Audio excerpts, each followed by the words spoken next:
My grandmother's last whispered secret to me wasn't about a hidden treasure or a lost love. It was a warning about the people who lived across the street. She said, "Sarah, promise me you'll never let the Wilsons steal the light from the porch." I was 22, and I thought she was just confused, her mind fading. I had no idea she was giving me the key to the war that was about to consume my life. You see, this house. This wasn't just a house. It was my childhood. It was the smell of fresh-baked apple pie, the sound of my grandfather's laugh echoing in the hallway, the feel of that old porch swing where we'd watch thunderstorms roll in. When my grandparents passed, the house sat empty for years. It broke my heart. It was like a piece of my soul was slowly fading right along with the paint. So, when my husband Mark and I finally had the means, we did the unthinkable. We bought it from my parents. We poured every penny of our savings, every weekend for 18 months, into bringing it back to life. Not to flip it, to heal it. To come home, the day we moved in, we uncorked a bottle of champagne right there on that porch swing. The sunset painted the sky in oranges and purples, just like Grandma loved. I felt her with us. I truly did. And then I saw her. Deborah Wilson. Karen-in-chief. She stood on her immaculate, sterile-looking porch, arms crossed, not smiling, just watching. Her house looked like a museum no one was allowed to touch. Ours looked like a home filled with love. And I realized right then, that was her problem. The first conflict came within a week. Not a friendly hello? Oh no. It was a formal, cream-colored envelope from the HOA. A violation notice. My heart hammered against my ribs as I opened it. It cited us for unauthorized historical color palette. Claimed the shade of sage green weed. Painted the shutters the exact shade from my grandfather's original 1952 paint can we found in the basement. Wasn't on the approved list. I marched over to Deborah's, letter in hand. She answered the door with a smile that didn't reach her eyes. "Sarah, dear," she said, her voice like sweet poison, "we have standards here. To protect everyone's property values, your project is causing quite a stir." I held my ground. This was the original color, Deborah. This is the home's history. She leaned in, her voice dropping. History is often messy, dear, and frankly, an eyesore. The committee expects compliance within 30 days. It would be a shame if this went further. I walked back to my house, my hands shaking. This wasn't about paint. This was a power play. She saw a young family, she saw sentimentality, and she saw weakness. But the worst was yet to come. 2 weeks later, another letter arrived. This one was thicker. My blood ran cold as I read it. It was a formal complaint, filed by Deborah Wilson, challenging the legal ownership of our property. She claimed that a procedural error in the estate's transfer to my parents meant our subsequent purchase was invalid.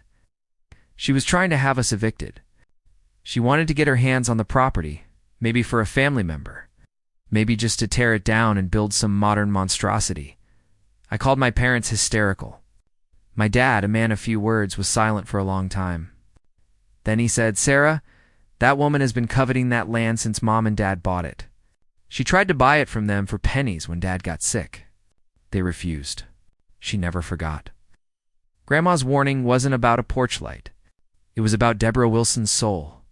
A soul that wanted to extinguish any light it couldn't control. We lawyered up. The fight was on.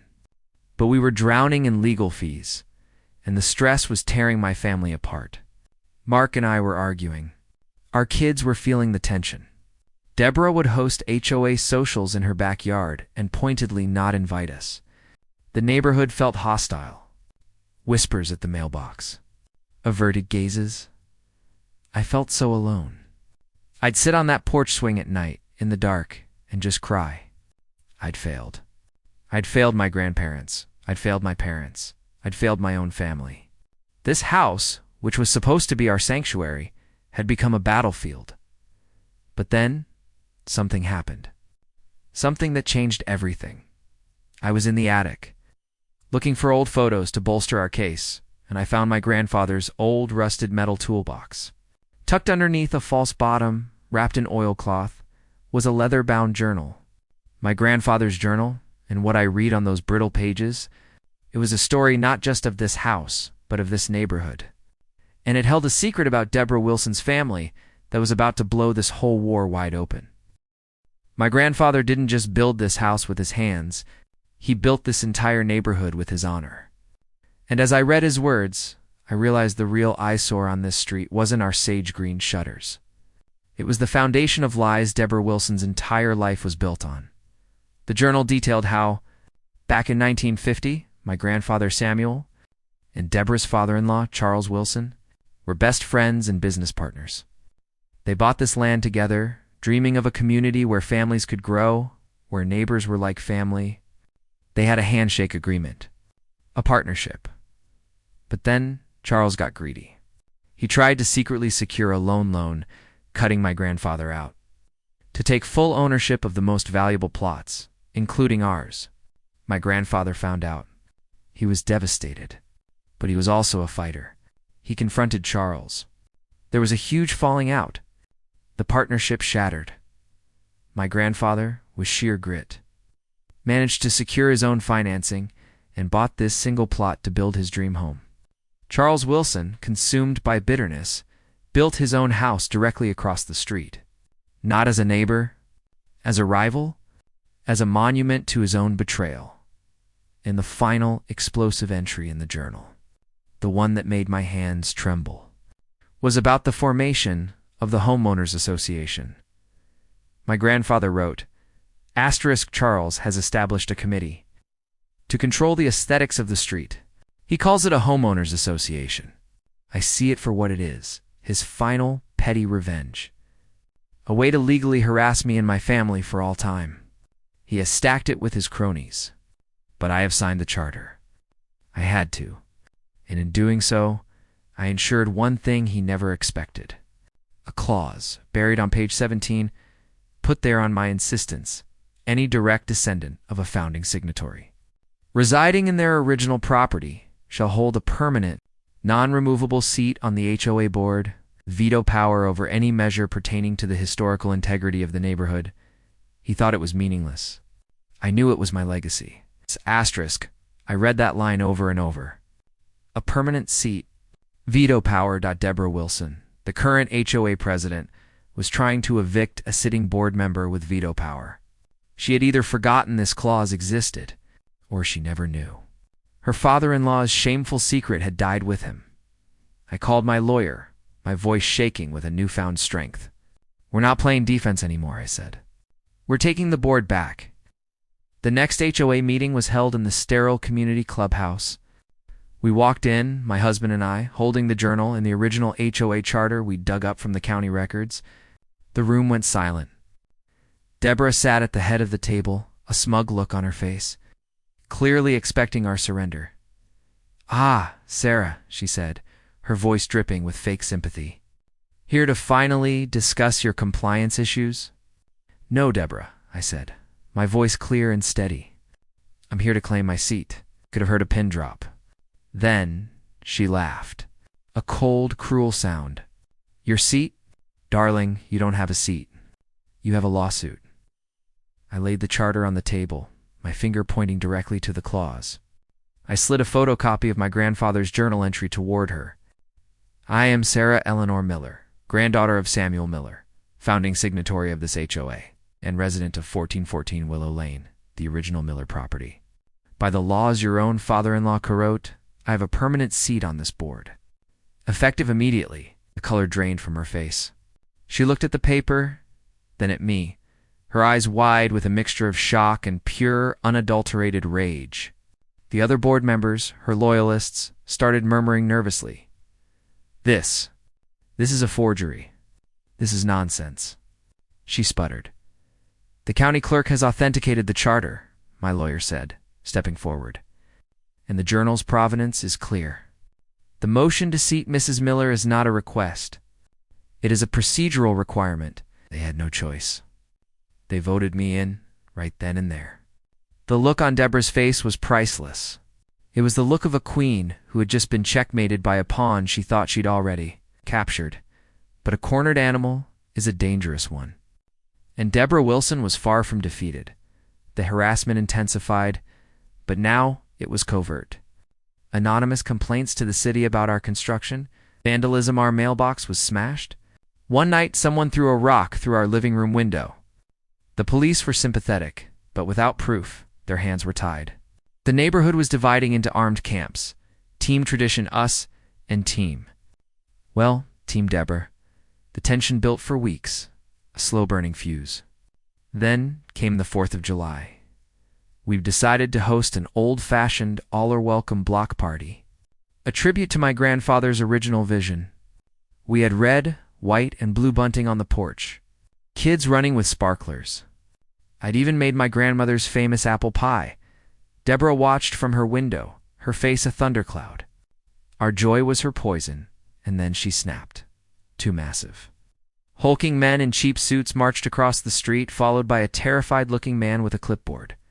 They walked right onto my lawn, toward my family and friends. Sarah Miller. One of the men boomed. By order of the HOA and this eviction notice, you are to vacate the premises immediately. You are in violation of multiple bylaws and are illegally trespassing. He tried to shove the paper into my hands. My friend stood up. My husband stepped in front of me. You need to leave. Now, Mark said, his voice low and dangerous. We have the authority. The man yelled and he grabbed my husband's arm. That's when the sirens started. But they weren't for us.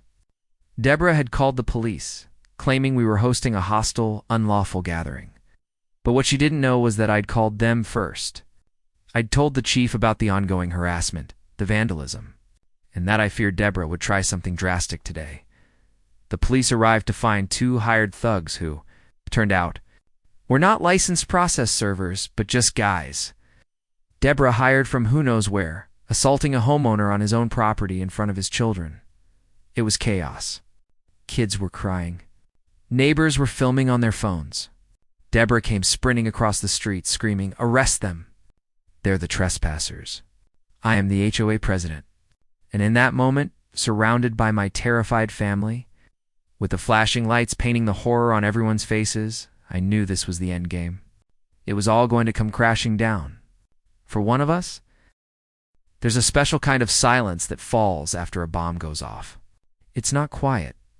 It's just numb. That's what it felt like when the police separated us all on our lawn. My little girl was sobbing into my leg. My son stood frozen, holding a tiny American flag. The hired muscle were in handcuffs. And Deborah Wilson was shrieking at the police chief, her perfect hair disheveled, her carefully constructed world crumbling right in front of the entire neighborhood. The police chief, a seasoned man named O'Malley who knew my grandfather, listened patiently. He took statements from everyone. He saw the videos neighbors had captured. He saw the real eviction notice, which was a complete forgery, and compared it to the legitimate one from our lawyer. He saw the terror in my children's eyes. Then he turned to Deborah.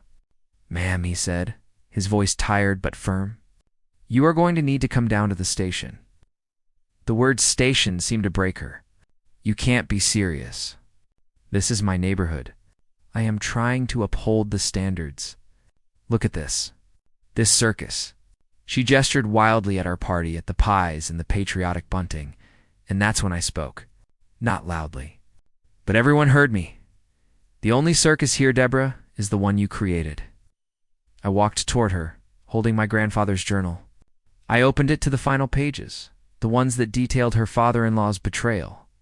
I didn't need to read it aloud. The truth was written all over her face. She knew. Maybe not the specifics, but she knew the shame in her family's past. She'd spent her entire life trying to bury it under a mountain of rules and control. "This house," I said, my voice cracking with emotion, "was built with honor. It was built on a handshake. Something your family wouldn't understand. You didn't just try to steal my house. You tried to steal my grandfather's legacy. You tried to steal my family's memories. But you can't steal what you can never own." She had no words. Just a hollow, defeated stare. The police led her away, not in handcuffs, but in a profound public humiliation that was far, far worse. The neighbors who had been her loyal supporters looked away, ashamed of themselves. The fallout was swift and absolute. Deborah was charged with filing a false police report, harassment, and conspiracy to commit assault. She was forced to resign from the HOA immediately. The ensuing investigation revealed a treasure trove of corruption, embezzlement of HOA funds, bribes to local inspectors, and a pattern of bullying and coercion against other homeowners who had dared to cross her. With Deborah gone, I assumed my rightful place on the board. My first act was to use my veto power. I didn't use it for revenge. I used it for restoration. I proposed, and the newly chastened board passed. The Miller Legacy Amendment. We created a formal, protected historical integrity status for the original homes in the neighborhood. The sage green shutters. They became the official, approved color for historically designated properties. We streamlined the process for homeowners to make repairs and restorations. Focusing on pride of ownership, not petty control, the change in the neighborhood was palpable. It was like a fog had lifted. Neighbors started talking to each other again without fear. We started a community garden in the empty lot my grandfather and Charles Wilson had originally dreamed of developing together. The poison was gone. A few months later, a for sale sign went up in front of the Wilson house. Deborah and her husband moved away, quietly, in the dead of night. There was no farewell party. The family that bought it was young, with 2 small kids. They came over with a pie to introduce themselves. We sat on the porch swing, and I told them the story of the 2 friends who built this street. I told them the whole story, the good and the bad. They deserved to know the history of their new home. The woman smiled and said, "We just loved the feeling of this street. Feels honest." On the 1-year anniversary of the 4th of July reckoning, as it's now jokingly called in the neighborhood, we held another block party, bigger this time. Everyone came. As the sun set, lighting the sky in those familiar oranges and purples, I stood on my porch. My children were laughing on the lawn with their new friends. My husband had his arm around me. The porch light, the one my grandmother told me to protect, was shining brightly. Casting a warm, golden glow over everyone, I looked over at my grandparents' photo, which we'd hung in the hallway. "We did it," I whispered. "The light's still on." You know, this whole ordeal taught me something I think we all forget as we get older. A home isn't about property values or perfect lawns. It's about dignity. It's about the stories in the walls and the love that fills the rooms. It's about standing up for what's right, not just for yourself, but for the memory of those who came before you and the future of those who will come after. No entitled neighbor, no corrupt HOA can ever take that from you if you don't let them. Sometimes, the most important thing you can restore isn't the house itself. It's the truth it was built on. If you've ever faced a neighborhood Karen, or fought an unfair HOA, or had to stand your ground to protect your family's legacy, I'd love to hear your story. Share it in the comments below. Let's be a community that supports each other. Thank you for watching. And if you believe in fighting for what's right, please hit that subscribe button and ring the bell. Our stories are our strength.